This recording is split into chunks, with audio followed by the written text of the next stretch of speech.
mainstream media news out of Canada, you would be in a completely train of thought in a completely different world. Same thing with Australia, New Zealand, and the UK. Like when you see headlines like this in the States, that FBI report on the late night ballot fraud operations in Georgia in 2020, but because it was for a Biden selection, no, for Biden to win the selection or to have the selection, of course, because again they have to speed up California.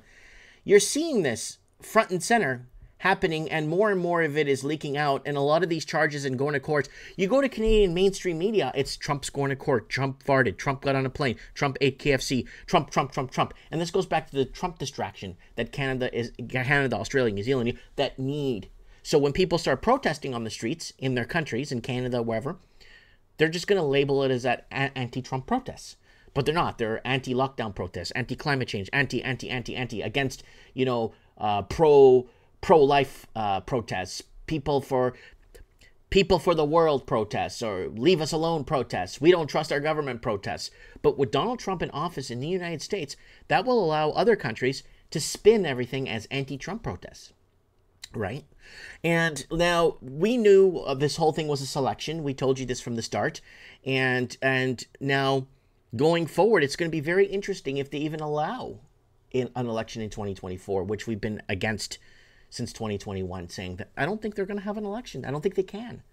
I don't think they will allow an election in 2024 in the United States. I don't think they can at the rate they're going at, right? But in Canada, majority of people still believe that a majority of people live in my town, still believe that Donald Trump stole the election from Hillary Clinton, right? And that all this voter fraud thing is just going to keep surfacing. It's not going to go away.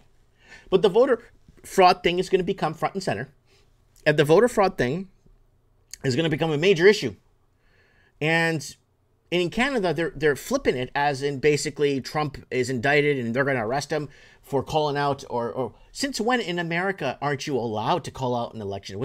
That's why they make it a secret who you vote for. Because if we made an announcement, okay, everyone that's voting for Trump, I want everyone to wear a red shirt. Everybody put on a red shirt if you're voting for Trump. And then you'll see a sea of red shirts everywhere. You'll see red shirts all over the place, right? And then everyone looks like they're voting for Trump. And then they come back, they count the ballots, and nope, Trump loses. This is what they're doing, folks. It's a secret who you vote for. No, it's not. If you vote for Republican, you are front and center, and they're exposing you, and they're going online, and they're creating, they're doxing you and showing, oh, look, he's a Republican. Oh my God, he's so dangerous. He voted for Trump.